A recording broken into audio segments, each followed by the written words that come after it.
rise. The Court of Appeals Division 1 is now in session.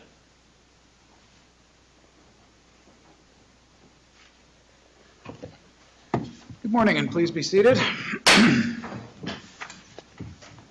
This is the time set for oral argument in Watson against Leisure World Community Association, our cause number 1CA CV200592. Counsel, I believe you're familiar with the procedures in the court. We have socially distanced the courtroom, so mask usage is at everyone's individual discretion. Each side has 20 minutes, and the appellant's responsible for watching your own clock if you want to reserve time for rebuttal. With that, we can begin.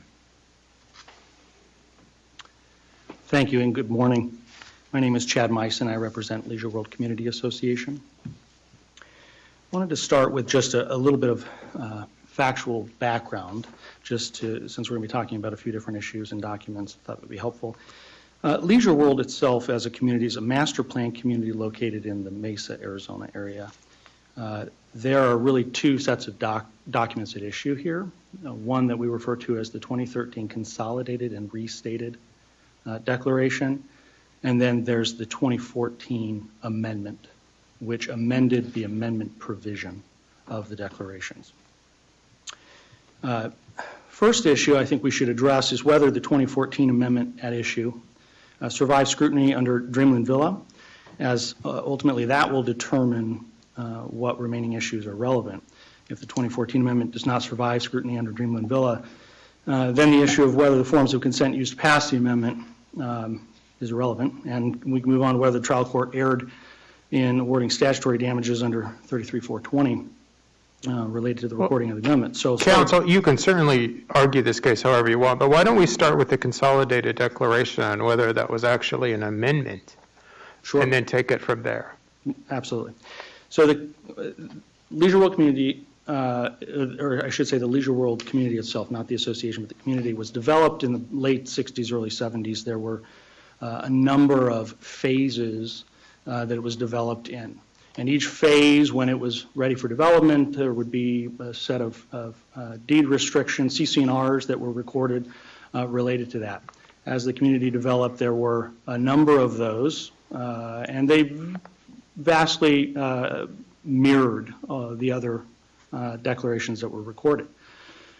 The Community Association, fast forward to relatively present time, 2012 or so, wanted to make it convenient for owners to be able to locate information related to the deed restrictions. So, counsel, if you're saying it wasn't an amendment, why wasn't it an amendment? Because I suppose it's kind of a chicken and an egg issue. There was never a vote of the membership to amend and approve the Consolidated and Restated document. So then what effect did it have on, there was no, did it change the nature of the CC&Rs? It did not. And that's because it was a restatement and, again, a consolidation of all of these different CC&Rs using the words with certainly no intent. There were Scrivener's errors. However, those would have no legal effect. Well, to change how the is documents. one reading a recorded declaration to know that there were Scrivener's errors? Didn't the voting system change? No, not until 2014. The voting system changed with the 2014 amendment. Okay. So the Consolidated Restated document is really a reference document for owners to be able to pull up and find the deed restrictions in a consolidated fashion. There's references to the underlying declarations in there. They could go to the underlying declarations if they so chose to look at those documents themselves that really were the deed restrictions. Well, wait a minute. Prior to the Consolidated Declaration, didn't the CC&R specifically refer to Exhibit A as what it applied to a certain plat description? That's correct. And it was one. It was one plat. So prior to the Consolidated Declaration, in order to amend the CC&Rs for Plat 24, you only had to have whatever percentage of the Plat 24 owners, correct? Correct. 75%, I believe, was the threshold. After the Consolidated Declaration, didn't you have to have 75% of the entire leisure world? No, not after the consolidated and restated. That's after the 2014 amendment that amended the amendment provision to have a community-wide or community-whole amendment process as opposed to the plat-by-plat approval process. And that's what was intended by the 2014 amendment. So, I mean, the case is really about the 2014 amendment. I believe that that's the substantive issue as to So whether or we should not this probably, changed. given the passage of time, we should probably jump to the effect of that. Sure. Well, except, hold on, before we get there, and I just want to make sure I'm clear, the consolidated declaration changed Exhibit A to list the entire community, correct? The consolidated and restated document included in Exhibit A that consolidated and restated all of the Exhibit A's relative to the plats that were consolidated into that document. So somebody who was looking at the CC&Rs before the 2013 consolidated declaration would see that you only had to have a 75% voting requirement for the plat 24 to amend the CC&Rs. Yes, and in fact, But they wouldn't know after the consolidated declaration that in fact, now, under the consolidated declaration, you would need 75% of all of the leisure world, because that's what it says. well, and I would respectfully disagree that that's what it says, because it references the underlying declarations. The underlying declarations never changed.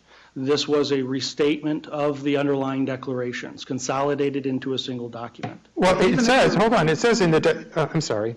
No, but even if you're right about that, by 2014, we wind up with the issue. Yes. The question is not whether your description of the 2013 amendment is accurate, because when we get to 2014, it seems to me that this discussion becomes fairly irrelevant. With the 2014 amendment, then it amended the amendment provisions of the underlying declarations so that they all then were a community-wide process, whereas 75% of the community as a whole would then be required to approve any future amendment, and not having to go through each plat and get 75% of each plat in order to pass that. So that was for future amendments. Now, the 2014 amendment was passed using the 75% of each plat to get there. So it used the original amendment process in order to approve it.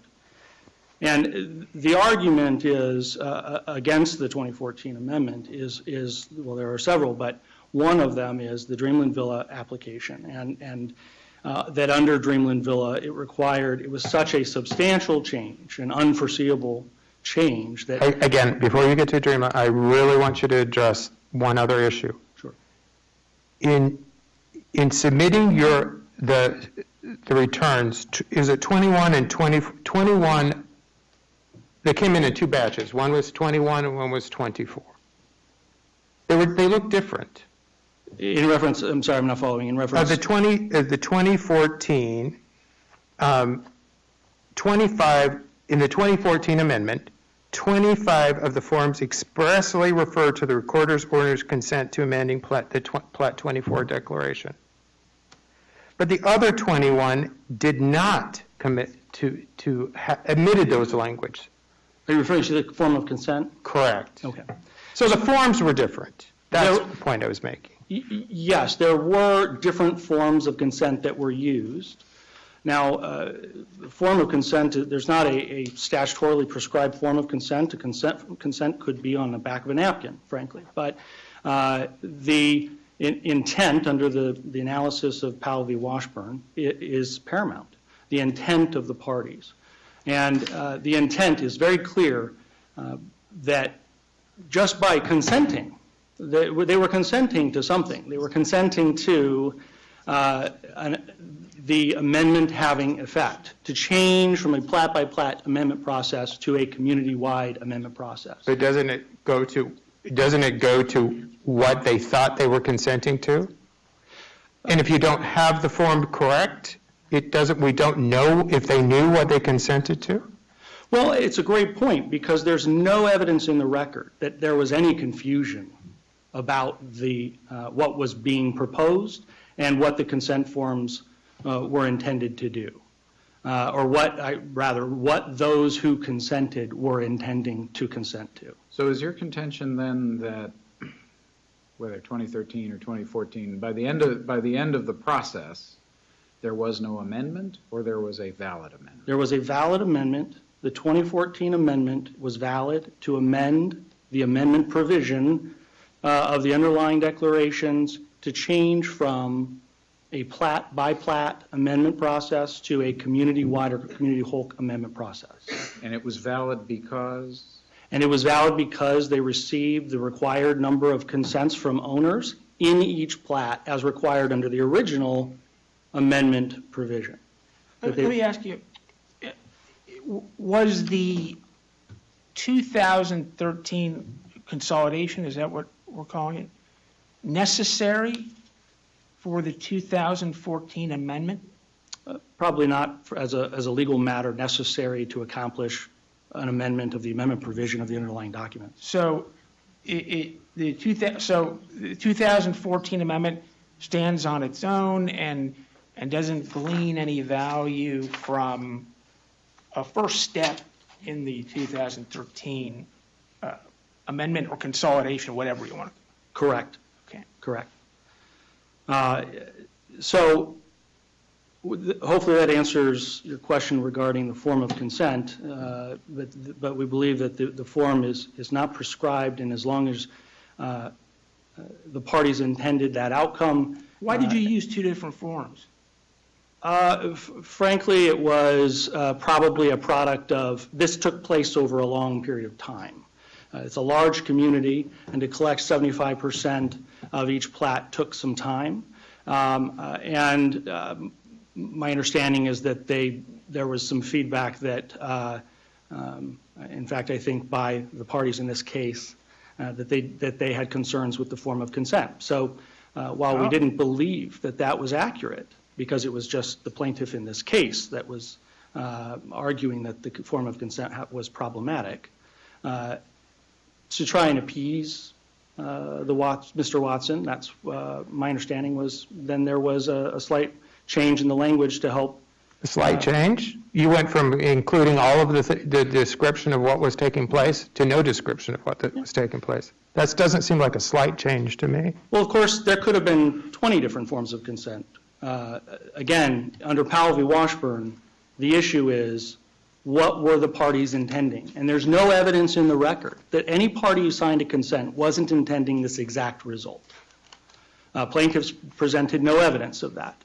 There were town hall meetings. There were communications through their community newspaper. There was communication and discussion at board meetings. There was a lot of discussion in the community and communication from the association with regard to what was being proposed. Was there any discussion about using the second consent form and having that approved by the first 21? I'm not aware if there was discussion with regard to that. Is it your position that ARS 103708 doesn't apply to this situation?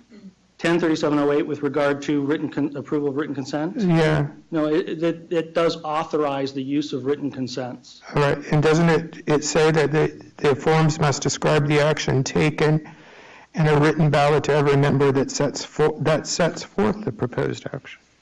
Yes, and actually these written consents did have attached to it the actual amendment language that was to be adopted. And so it did provide precisely what they were approving. Except there was confusion about what was contained with the brackets and the bolds and respectfully, I don't think there was confusion except for perhaps as described by the plaintiff in this case, that it was very clear to the community by the numerous communications and town hall meetings and the effort by those who were involved in trying to get it passed exactly what was being proposed. It seems strange that we're making that argument when you went and then changed the form. If it was so crystal clear, why would you change the form?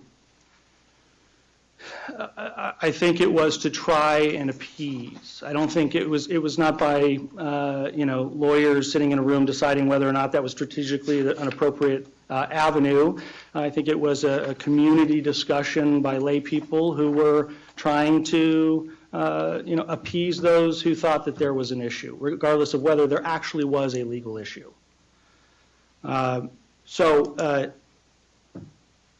If there are no further questions with regard to the consents, I wanted to talk about the effectiveness of the 2014 amendment with regard to the Dreamland Villa case and the ARS 33420 matters. So just a final comment on the Dreamland Villa matter. So the facts and issues in Dreamland Villa in that case are substantially different from the facts and issues in this case. They both dealt with a proposed amendment, but the amendment itself was quite different. The change to the underlying structure of Dreamland Villas and its operations was quite different. They were talking about forcing a minority of owners to be a mandatory member of a HOA or club and having mandatory assessment obligations that didn't exist previously.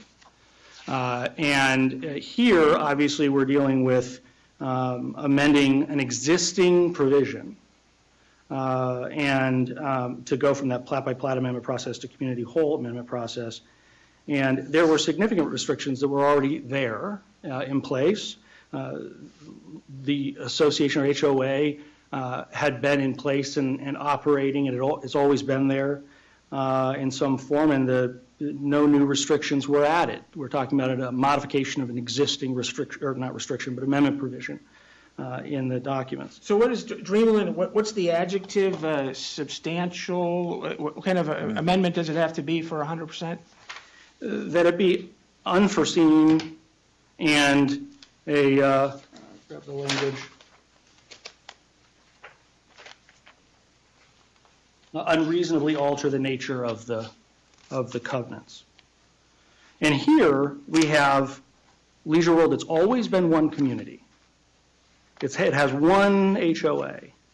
It was developed in phases, but there was one common scheme or plan, and that was evidenced by the fact that the CC&Rs were virtually identical. They were just, frankly, this was in the late 60s, early 70s, and it was the first master plan. Substantial and unforeseen, right? Correct. Okay, so a dilution of a voting right is not a substantial change?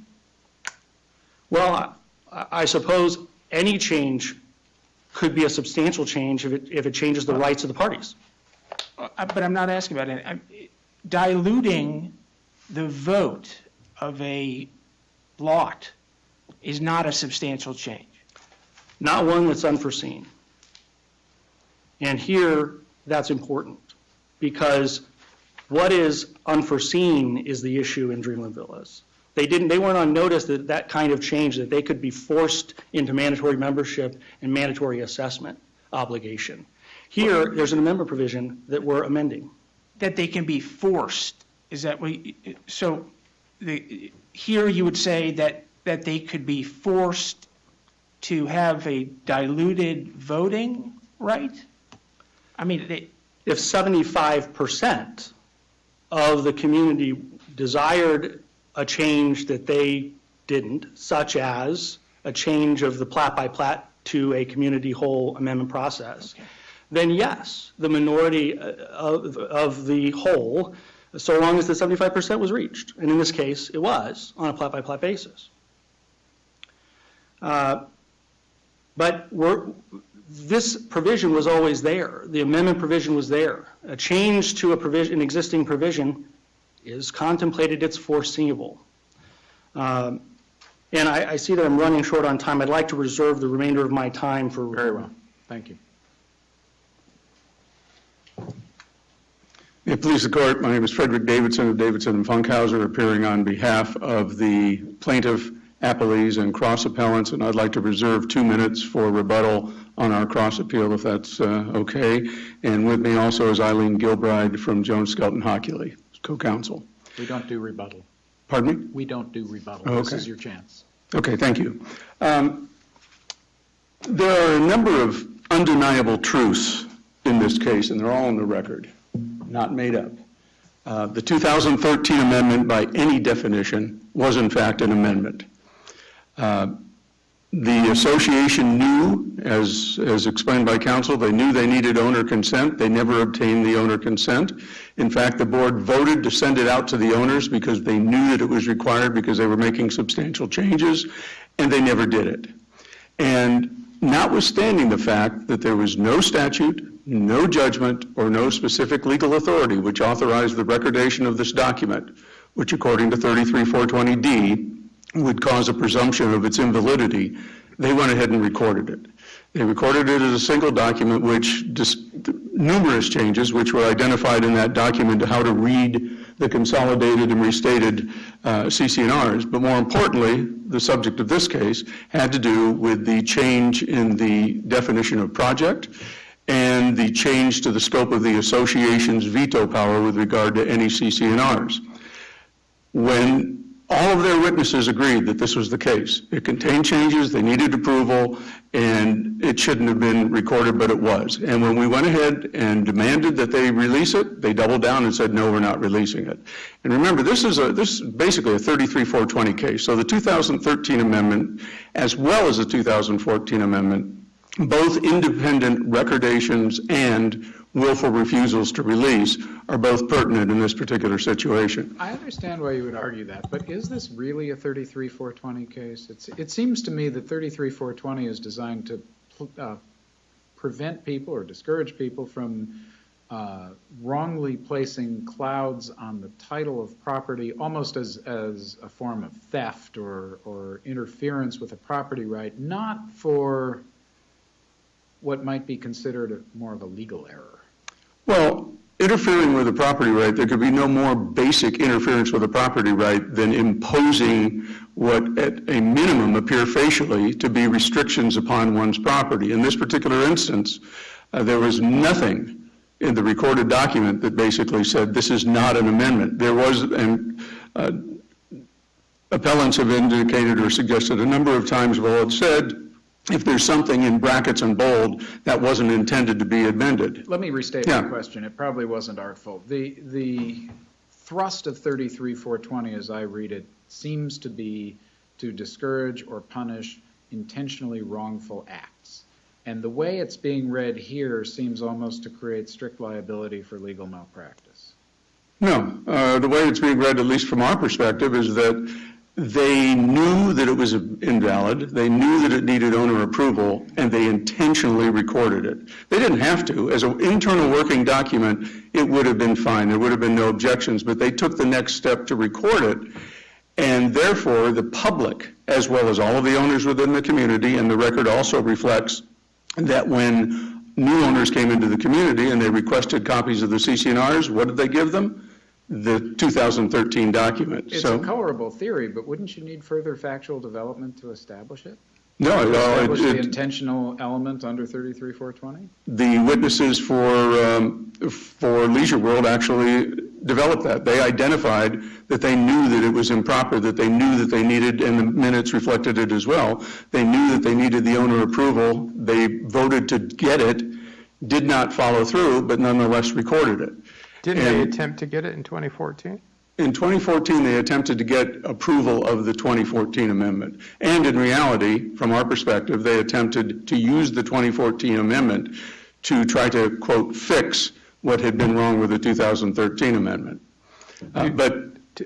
Almost like an attempt to ratify what they had done in 2013. And I would posit that it's not only an intent to ratify, the stated document itself, the 2014 amendment, specifically says that it's amending the 2013 amendment or the consolidated declaration. And what's very interesting, the original declaration required that there be a certification that the owners, 75% of the owners in the project, and the project back then were 20 plus individual projects, they needed to certify that that had been obtained. But the language contained in the 2014 amendment, which starts off Article 10, Section 1 of the restated declaration, is hereby deleted and replaced in its entirety with the following. But the most important thing, it basically says in the certification, it says, "In witness whereof, Leisure World Community Association, an Arizona nonprofit corporation by and through its president, hereby certifies that this amendment has been approved by a vote or written consent of at least 3/4 of the record owners of the project." Not of each project, but of the project, and recognize that they'd been dealing with, quote, "the project" on the recorded documentation for over a year by that time. So their certification didn't even identify exactly what should have been set forth to even claim that they had legitimate consent. But they couldn't have had legitimate consent because, as you brought up, there were three sets of consents that were used. 21 of those consents never referred to anybody consenting to the original declaration. And there were 47 in total, but they were not all affirmative votes. But those 21 never referred to the original declaration.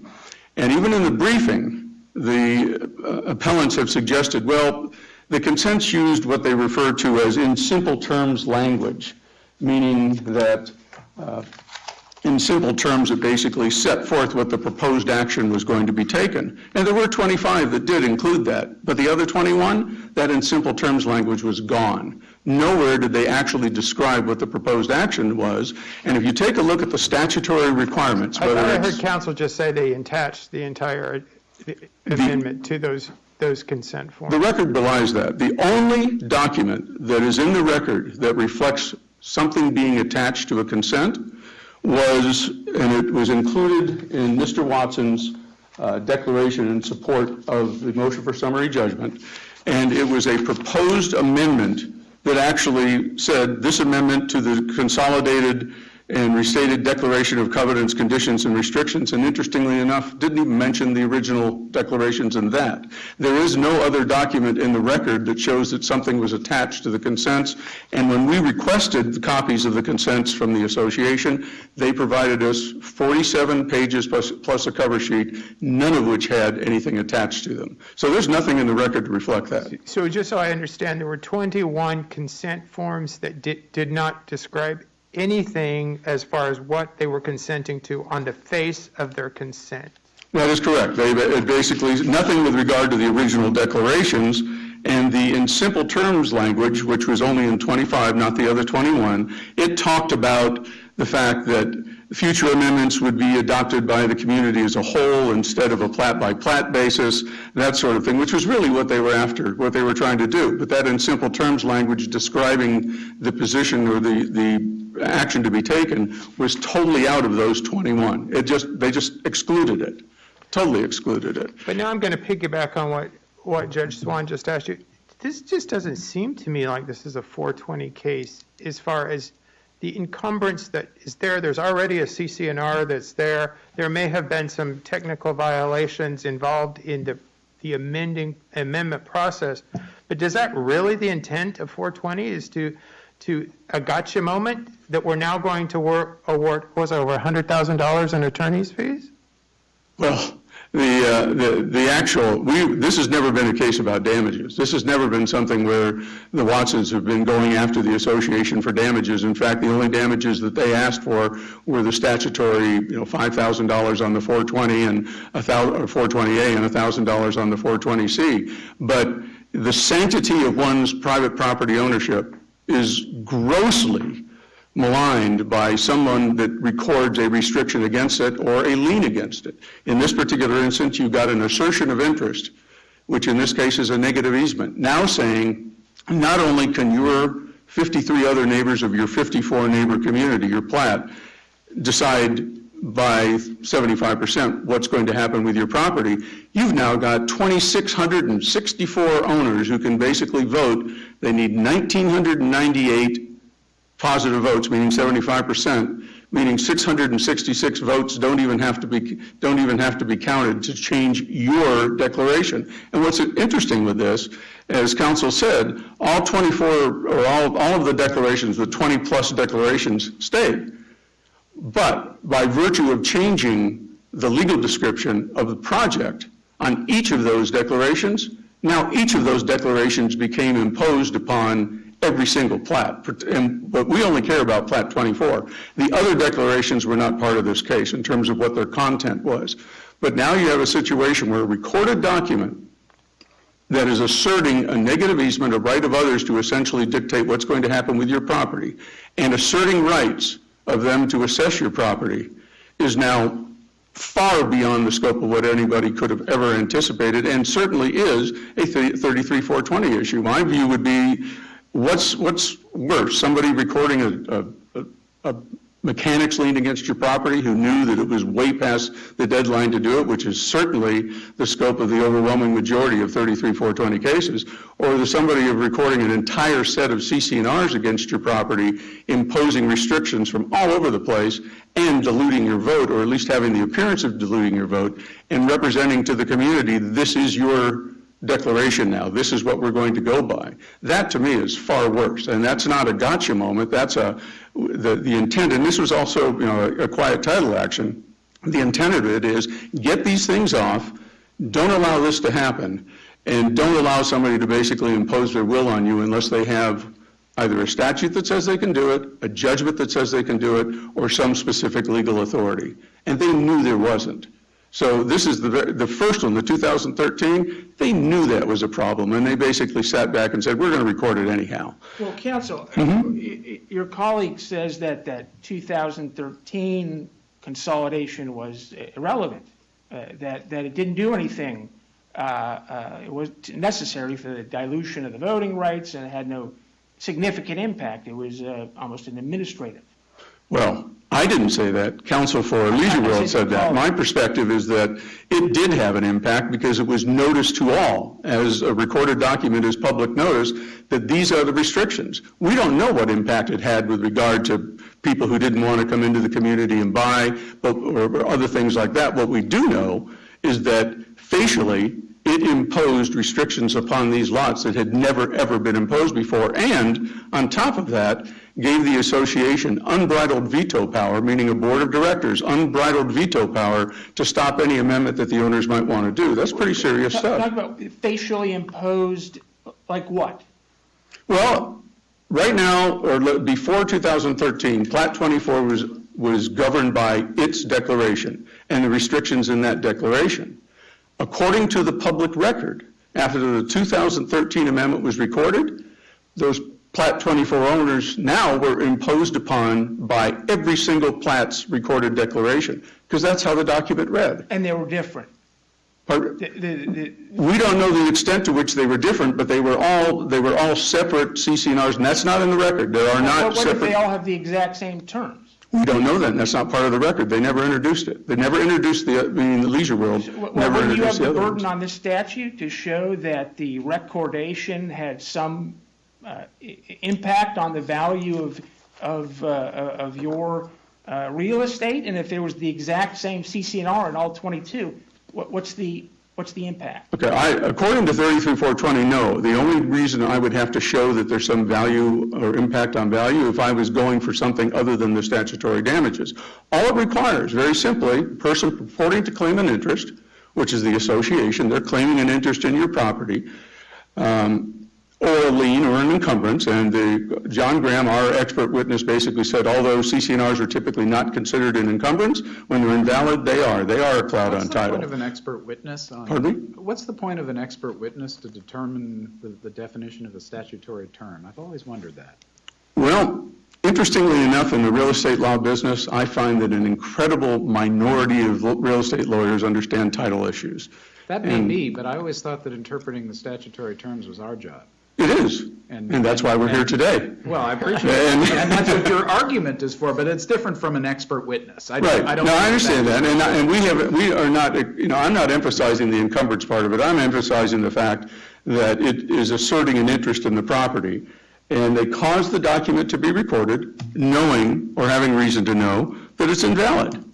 And that's, in essence, exactly that's it. It's a really simple thing to prove. So the key is, don't record something against somebody's property if you don't want to be held accountable for it.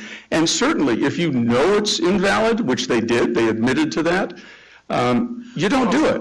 Where is in the record is that admission in its clearest form? The testimony of the witnesses it was Mr. Fritchie, Mr. Moore, and Mr. Wade. The first two were actually members of the board at the time when this was undertaken. That sounds like sort of a PASM quote or site. Can you give us any specific direction as to where you find that specific admission? This was The testimony generally of 3 witnesses isn't terribly specific. well, if there was no controverting testimony, nobody actually said anything to the If it was contrary. undisputed, I asked where it was. It was found in their depositions, and that's where it is in the record, and it was cited in. Perhaps in the next 4 minutes and 7 seconds, you'll get us a specific record site. Okay. I'm sorry. Are you just saying where in terms of the I want motions and what? you have said probably a dozen times today that they've admitted they knew, and that was not clear in the record. Okay, I'm sorry.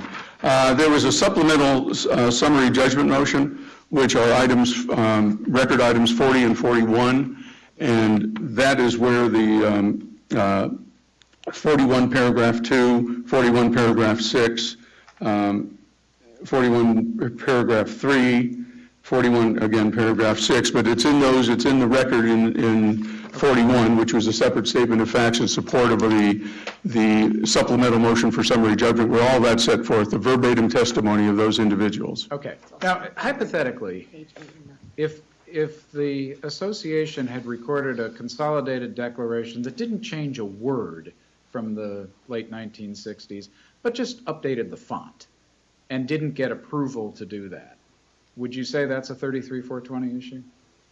Well, that's not the issue in this case. That's so why I asked it as a hypothetical. Yeah, as a hypothetical, I think if you record anything against anybody's property where you don't have the authority to do so, that's an invalid document and therefore a 33-420 issue if you have the knowledge of it that it's invalid. What we have. The hypothetical, though, was you're simply restating the document, you're not changing the terms in any identifiable material way, but you're changing the aesthetic and you don't get approval to do so. The encumbrance was already in place and it hasn't been altered even immaterially. Do we have a 33-420? No, I wouldn't pursue it. I wouldn't advise my client to do it. I'm not asking if you would pursue it. It probably wouldn't be profitable. But as a matter of statutory interpretation, do we have a 33-420 issue if there's no material change? No. Okay, thanks. In this particular instance, though, we do have a material change. I understand that. Okay, I want to pivot for a minute and just ask you one quick question. Assuming we disagree with you on the 33-420 issue, is there another basis upon which you could get attorney's fees? Is there another one? Basis upon which you could get attorney's fees? Well, yeah, the basic purpose of this lawsuit was to basically get the release of the 2013 and 2014 amendments. That was the key. And isn't there a provision within the CC&Rs that allows the prevailing party to collect attorney's fees? Yes, as well as 12-340-101, because this matter arises out of contract. Right. So, but yes, both of those are. All this fury about 33-420 is worth about $6,000. Is that your? Not when the other side refuses to release. It's worth a lot more than that when they basically say, we're not releasing, we can't do Assuming you get it. the release, assuming the restriction is released, and there are fees available contractually, so you can use McDowell Mountain Ranch, what's the real significance of 33-420 in this case? Well, you can get attorney's fees on the quiet title action as well. But the significance of it is that it is just one of the claims to seek the removal and release of those documents. And remember, that is what they objected to. They refused to do it. Their purported argument was, we don't need to deal with that because we can't deal with that because the owners approved it. Well, that's not. But in effect, you could get all the relief you want in this case, minus $6,000, without the statute. Without what? The statute, without 33-420. It's possible that you could get it with regard to the quiet title, but 33-420 more clearly defines the act of basically knowingly recording an invalid document and is a vehicle that is appropriately joined with a quiet title action. But you're right. I mean, you can do it just with the quiet title action. Understood. Thank you. Just in my remaining minute and 28 seconds here, I wanted to address a couple of things that were said in the council's remarks. The 2013 consolidated document The question of, is that an amendment? And I started to get to this before, but to be clear, whether it's an amendment is whether it has a change, a valid change. And we're conceding there is no valid change that it could have made because it wasn't approved by the membership. So it therefore cannot But be your claim is that it's an not amendment. an amendment. Correct. Isn't that a little bit like removing the Electoral College from the Constitution and saying that was a ministerial act? I'd say those are different. I'd say those are pretty significant. I'm actually, it may sound fanciful, but there's some comparison there. Well, here what we're talking about is the ministerial function or attempt to consolidate a number of documents for ease of reference. And at the end of the day, if there were any errors in typos or font changes or however it may be, that someone might say is an amendment, it simply isn't. It cannot be as a legal matter because it cannot have the effect of a change because it wasn't approved in the manner that's required under the documents. Thank you very much. Our time has expired. The matter is now under advisement. The court will issue a written decision in due course, and we will stand in recess for a few minutes to allow the next case to set up.